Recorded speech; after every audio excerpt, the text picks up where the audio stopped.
sekarang saya bersama narasumber yaitu dengan Pak Ayat selaku pekerjaannya sebagai saya dosen UIN Sultan Hasanuddin Banten, plus juga direktur Ayatullah Khomeini Institute. Dan selain sebagai dosen ataupun ketua yayasan, Pak Ayat juga salah satu orang tua ya Pak. Peran yang sangat penting justru orang tua ya Pak. Baik, di sini saya akan mewawancarai beliau mengenai tentang pengaruh komunikasi interpersonal di lingkungan keluarga dalam membentuk karakter anak.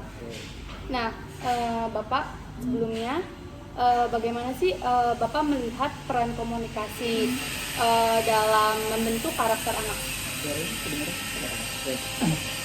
Jadi komunikasi sangat penting ya, di keluarga itu sangat penting, baik itu antar suami dan istri maupun orang tua dengan anak ya. Karena disitulah kita membentuk interaksi ya, ini interaksi yang intens antara kita orang tua dengan anak, dan itu akan berpengaruh terhadap kepribadian anak. Nah, karena setiap anak itu kan berbeda ya, karakternya, cara komunikasinya, ya tentu kita orang tua juga paham untuk bagaimana membentuk karakter yang begini, yang begini. Terus Pak, apa aja sih bentuk komunikasi yang Bapak biasa gunakan itu di rumah untuk mendidik anak gitu? Ya, saya sih lebih ke pendekatan kayak sahabat anak itu, jadi tidak otoriter, artinya demokratis aja. Artinya ketika kita meminta tolong anak, ya kita lakukan dengan layaknya kita minta tolong ke orang yang dewasa. Jadi tidak sifatnya memaksa kecuali untuk hal-hal tertentu ya, misalkan sholat, misalnya ya itu memang harus udah kewajiban. Hal yang artinya hal yang biasa itu biasanya kita sambil membujuk ya, lagi-lagi dilihat karakter anak. Memang ada anak itu yang secara efektif ya Pak. Efektifnya harus strict, ada yang harus dirayu, gitu. Ada yang memang cuma di ini juga dia langsung. Nah, dari 3 anak itu ya 3-3-nya beda gitu. Nah, Pak, sejauh mana komunikasi Bapak sama anak untuk terbuka, jujur gitu? Ya. Jadi saya memang ada apa-apa ya, artinya ketika anak ada sesuatu ya mereka silakan disampaikan, mau itu hal yang positif maupun hal yang negatif. Artinya kalau misalkan mereka habis melakukan kesalahan, mereka bilang ya saya tidak marah, tapi saya jelaskan ini konsekuensinya begini loh kalau. Nah kalau saya sendiri ketika saya berbuat kesalahan, misalkan saya ada salah ngomong ke anak, ya saya minta maaf kalau saya tahu itu salah gitu. Biasanya kadang-kadang anak juga protes, saya salah loh ini gitu. Nah saya terima itu kalau memang saya salah gitu. Jadi memang itu fondasi untuk keterbukaan, jujur ya, artinya anak tidak merasa sebagai inferior, ketahuan superior harus selalu benar gitu. Kadang-kadang kebenaran itu ada di anak malah gitu. Poin tertentu. Terus bagaimana sih cara Bapak tuh menangani, kan biasanya setiap anak ada konfliknya ya Pak? Iya, benar. Sama orang tua. Nah itu bagaimana cara Bapak menangani konflik tersebut atas misalkan contohnya dalam perbedaan pendapat gitu? Anak dan orang tua atau antar anak nih? Orang tua dan anak, antar anak juga. Iya, jadi kadang-kadang begini ya, kan misalkan cara didik saya dengan istri beda, istri lebih strict, misalkan saya lebih berfokus tidak berubah. Nah, memang di waktu-waktu tertentu cara istri lebih efektif, tapi di waktu-waktu yang lain saya rasa lebih efektif. Biasanya lihat kondisi anak tuh, artinya lihat situasi. Jadi misalkan anak pertama saya cerita itu dia nggak bisa dikerasin, makin nggak bisa diomongin. Jadi caranya ini. Nah, ada titik tertentu kadang-kadang istri mungkin dalam kondisi juga lagi emosinya kurang stabil, dia keras, nah itu tambah susah. Nah biasanya saya tuh, nah misalkan kita tuh pernah pengen pindah sekolah, nah itu kan langsung bla bla bla bla gitu ya, dipidatoin di itu, tuh pengen ini. Nah saya diokein, karena saya tahu pasti nanti kalau emosinya udah rendah, mungkin ada masalah dengan tenaga dia kan berpikir ulang tuh. bener setelah 2 hari kemudian dia bilang sendiri ya nggak jadi pindah gitu. Artinya kan ada masalah yang namanya anak kecil langsung dalam kondisi itu dia udah kan? Nah jangan ditahan tuh, maksudnya jangan langsung di strict dilarang. Jangan langsung marah ya Pak. Jangan langsung marah gitu, karena kan saat itu juga kan kita kan orangnya nggak bisa, emang ada apa, pokoknya pengen pindah gitu, pengen nggak ada alasan, pokoknya pengen pindah, ya sudah gitu. Jadi saya kasih waktu untuk dia berpikir gitu. Nanti kalau sudah ini dia cerita Pak, gitu. Jadi kasih anak tuh dikasih tarik ulur ya, ada saatnya memang strict, kita harus ada saatnya sudah dia mengungkapkan emosinya, nanti sudah agak baru. Nah, kadang-kadang sebelum kita ini aja dia udah ngomong sendiri. Udah menjelaskan dulu ya permasalahan tersebut. Terus bagaimana cara Bapak melibatkan anak dalam proses mengambil keputusan gitu Pak? Terus kadang kan kayak bagaimana juga sama perkembangan karakter si anak tersebut? Iya lagi-lagi tadi ya, karakter anak beda-beda untuk hal-hal yang maaf Pak dipotong, kayak misalkan dalam merasa tanggung jawabnya gitu atas yang keputusan. Nah, biasanya kalau ada anak yang memang dia sudah paham dia tanggung jawabnya apa gitu. Misalnya kayak kita itu di belajar, dia tanpa disuruh dia sudah punya waktu sendiri. Ya. Nah, ada misalkan kayak belajar nanti ada misalkan di waktu tertentu dia tanpa disuruh dia belajar, tapi di waktu lain harus disuruh. Nah, ada saat dia pengennya main, dia baru disuruh tuh. Ada saatnya tanpa disuruh dia udah sendiri. Nah, Maksi juga sama, jadi kalau lihat tata-tatanya belajar, ikut belajar. Gitu. Tapi ada kalanya udah harus kayak sholat gitu. Kayak langsung terpengaruh juga ya Pak? Jadi kalau biasanya itu contoh ya, pertama orang tua itu. Makanya kenapa kalau saya misalkan ngaji ada di depan mereka, sholat, masa sholat malam juga, saya udah sampai di kamar tuh sebenarnya supaya ketika mereka bangun, kayak saya misalkan saya ngerekam tuh, ibu itu sehingga saya ketika saya bangun tuh pasti lagi sholat. Nah itu yang terekam sampai sekarang di kepala saya. Dan itu contoh yang paling langsung bisa di. Terus bagaimana cara Bapak mengatasi kayak si anak tuh merasa didengarkan gitu Pak, diperhatikan gitu? Ya itu tadi memang harus perhatian tuh harus sama erat ya, karena memang tanpa kata kita sadar kadang-kadang perhatian kita lebih ke yang kecil ya. Iya. Karena masih bisa diuak-uak lah, masih bisa ini. Nah kadang-kadang yang gede juga dia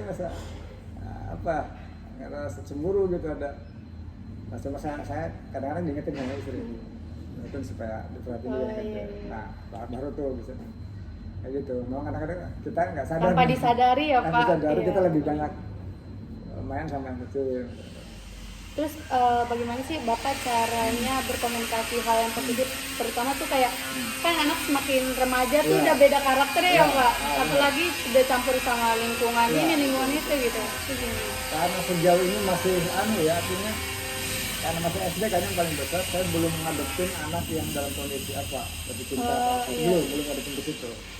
Jadi sejauh ini sih masih mungkin dalam lingkungan sekolahnya Pak, kayak pertemanan pertemanan masih aman ya? Masih aman, karena kebetulan memang di sekolah-sekolah Islam di SD itu masih termasuk aman.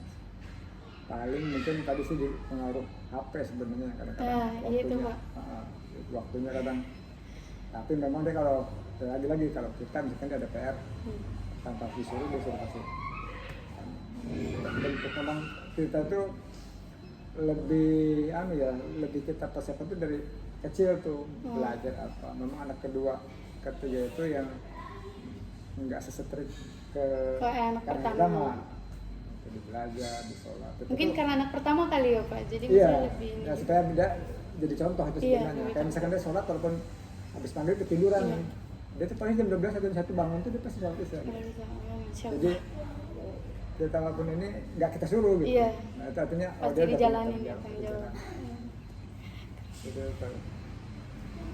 Terus Pak, seberapa penting sih kayak agama tuh untuk membentuk karakter si anak-anak?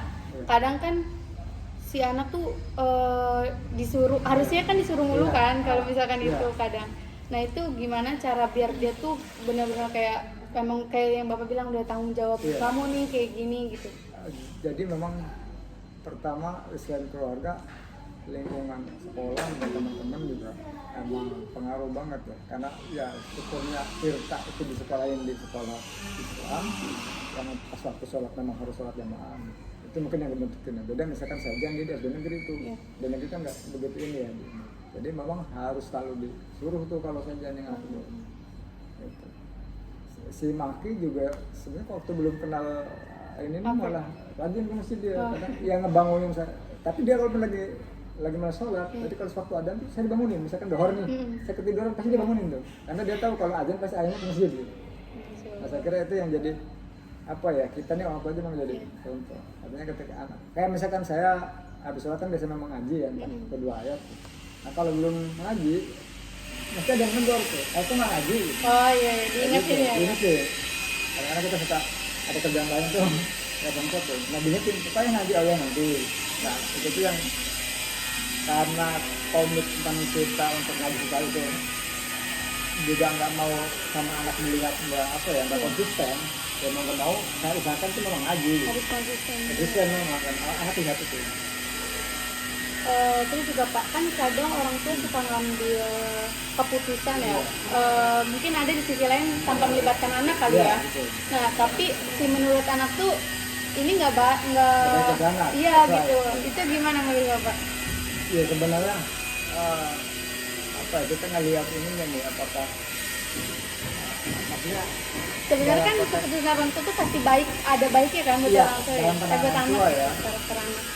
Lagi-lagi sejauh ini memang karena anak saya masih belum dewasa, jadi belum mengambil hal keputusan yang kira-kira bakalnya ini artinya masih di ranah yang wajar gitu, yang ketika dia ayah misalkan mau beli ini misalkan bola misalkan, kadang-kadang 2 kali 3 kali belum buat apa, paling saya tanya ngapa coba beli kayak gitu.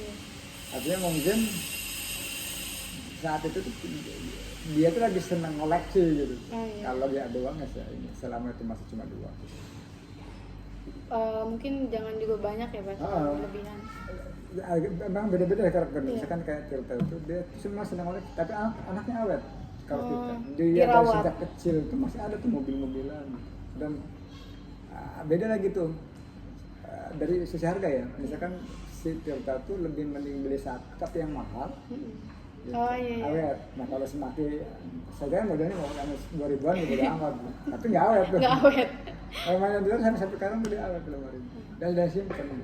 Barang apapun nih kalau misalnya punya 2 nih, misalkan udah punya sendal nih, kita beliin yang baru sendal, yang baru tuh dia harus simpen lemari. Tapi kalau ini udah rusak baru dipakai. Paling terjepit gitu maksudnya. Masih keren yang nge-street ininya, ngaturnya. Tahu ya kan lebih ke, nah itu menurut kan orang perfeksionis, artinya dia kalau belum kayak sekolah aja, sekolah misalkan salah seragam, dia nggak bakalan mau ini harus pulang. Nggak bakal kayak terus lanjut gitu. Kalau saya jalan sama Maki bodo amat nih, mau saya bajunya ke dedoran masuk aja. Itu beda banget tuh. Terus sudah di rumah tuh benar-benar dia siapin jangan sampai ketinggalan. Nah modelnya begitu, mendingan pulang ya mau masuk. Ketimbang berbeda sama teman-temannya. Berarti orang tua juga emang benar-benar perhatiin bener si anaknya ya Pak, maksudnya enggak dengan karakternya itu. Iya, karakternya karena kita dulu saya sih baru ngeh juga ya sebenarnya pasca udah nggak sesibuk dulu. Dulu memang sangat sibuk, dulu sih nggak begitu ngeh juga ya kalau anaknya harus begini. Saya baru ngeh kesini tuh, oh ya katanya begini. Buat itu kan belajar ya Pak sambil. Ya soalnya kebanyakan di lingkungan, maksudnya si anak merasa nggak diperhatikan ya karena kesibukan orang tua. Saya juga ngerasa begitu ya. Kadang-kadang kesibukan itu kita fisik ada di rumah juga pikiran lebih kerjaan. Nah iya. Nah, itu yang kemudian kita nggak bisa paham karakter itu bagaimana. Saya tuh baru paham anak ya pasca udah nggak ngejabat, nggak terlalu banyak kesibukan di luar. Oh paham bahwa ini anak ini. Berarti pengaruh orang tua terhadap anak tuh sangat penting ya Pak, membentuk karakter si anak itu. Karena sejauh mana kan pasti orang tua dulu kan. Iya, karena contoh konkret pendidikan utama itu kan keluarga ya. Mungkin Pak, terima kasih dari Muti atas wawancara hari ini gitu. Sama-sama, mudah-mudahan lancar proses. Amin. Baik guys, terima kasih. Wassalamualaikum warahmatullahi wabarakatuh. Waalaikumsalam. Makasih banyak ya Pak.